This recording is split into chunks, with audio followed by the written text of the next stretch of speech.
جی السلام علیکم. وعلیکم السلام. جی میں کینیڈا سے بات کر رہی ہوں. آپ سے بچوں کے جو نام رکھتے ہیں بچیوں کے ان سے متعلق سوال ہے. ایک نام ہے لائبہ, تو اس کے سپیلنگ ہے LAIBA. تو کچھ سال پہلے تو بہت لوگوں نے رکھا اور اس کا معنی یہ پتا چلا کہ جنت کی حور اس کا مطلب ہے. لیکن اب چند سالوں سے یہ بات پتا چلی ہے کہ اس کے لفظی مطلب پیاسی عورت بنتے ہیں, یا دوسرا یہ کہ اس کا مطلب یہ کہ کچھ صحیح مطلب نہیں آتا اور یہ غلط مفہوم مشہور ہوا ہے. تو اس کا بلکہ یہ بھی ایک نیگیٹو پوائنٹ پتا چلا کہ یہ تو دجال کی کوئی سیکٹری ہوگی, اور اب خدا جانے یہ باتیں سچی ہیں یا نہیں, لیکن بہت دل میں شک پڑ گیا. اب جن لوگوں نے رکھے نام اور ان کے بچے بڑے ہو گئے, اب تو کریڈینشیل وغیرہ سب اور پاسپورٹ وہ سب بن گئے, اب اس میں سپیلنگ چینج کرنا, نام بدلنا بہت مشکل ہے. تو کیا یہ بہت واقعی نام صحیح نہیں ہے, اس کو بدلنا چاہیے؟ بس یہ آپ یہ بتا رہی ہیں نائدہ نہیں LAIBA لائبہ. اور لائبہ جی جی جی اچھا جی ٹھیک, لائبہ صحیح ہے. حمزہ کے ٹھیک, بہت اچھا. ماشاءاللہ کینیڈا سے کال کر رہی ہیں اور لائبہ نام کے حوالے سے جو کنسرن اپنا ذکر کر رہی ہیں, تو یہ نام رکھنا چاہیے کہ نہیں؟ بالکل رکھنا چاہیے. لائبہ نام بالکل درست ہے اور یہ صحیح ہے کہ جنت کی جو حور کا نام ہے بالکل رکھ سکتے ہیں. باقی اس کے علاوہ اگر کسی کا بھی ہو تو ہمیں اس سے کوئی کنسرن نہیں ہے. ہاں اگر دجال کی اس کی سیکٹری کا ہوتا پھرے ہیں, اس میں کیا ہے؟ دجال کی سیکٹری اسی قسم کے تو لوگ ہوں گے, منافقین تو ہوں گے. تو بہت سے جو ہے مسلمانوں کی کتنے گروہ ہوں گے جو منافق ہو کر ان کے ساتھ شامل ہو جائیں گے, یہود کے گروہ شامل ہوں گے, اور یہود کے بہت سے نام اس قسم کے ہیں. تو جنت کی حور کا نام لائبہ جو ہے, لائبہ نام بالکل درست ہے, بالکل رکھا جا سکتا ہے, اور اس قسم کے خرخشے میں بالکل نہ پڑیں.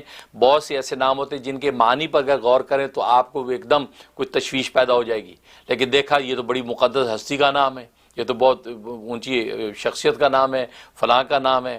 تو اسی طریقے سے تو معنی کے اندر نہ جائیں. جب وہ نام ایک دفعہ رکھ دیا گیا اور نص قطعی کے اندر, احادیث کے اندر وہ نام جو ہے بڑے بڑے لوگوں کا جو ہے وہ منقول ہو گیا, تو پھر اس کے معنی کی طرف ہمیں غور نہیں کرنا.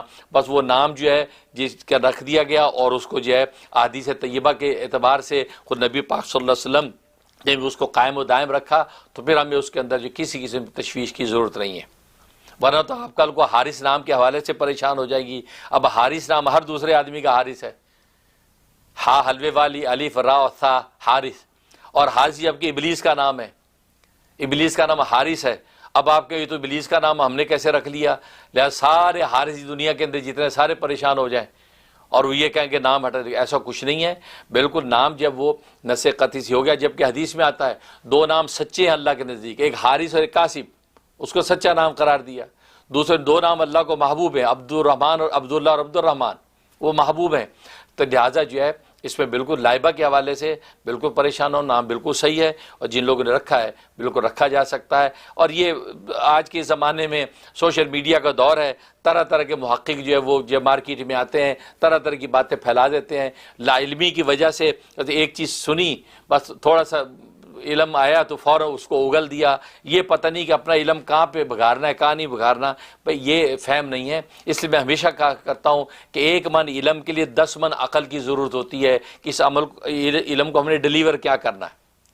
اب کل کو کسی نے حارث نام پڑھ لیا, یہ تو ابلیس کا نام حارث, اسے سوشل میڈیا کے اوپر جو ہے انہیں کلپ بنا کے ڈال دیا, ریٹنگ بھی ملی, لوگ بھی حیران ہو گئے, یار حارث اوہو ابلیس کا نام ہے, اور ساڈے تو بھتیجے کا نام ہے, اور پانچا تا شیطانیاں کرتا ہے, اور نہ حارث رکھیا تبھی شیطانیاں کرتا ہے. اور دوجا دیکھو مکار خبیث, اور ساڈا ماما او حارث نہ ہے تا ایویں کرتا ہے, اور نمی ایک بحث شروع ہو جانی. اس لیے بھائی ان چکروں پہ نہ پڑے. لائبہ نام بالکل صحیح ہے.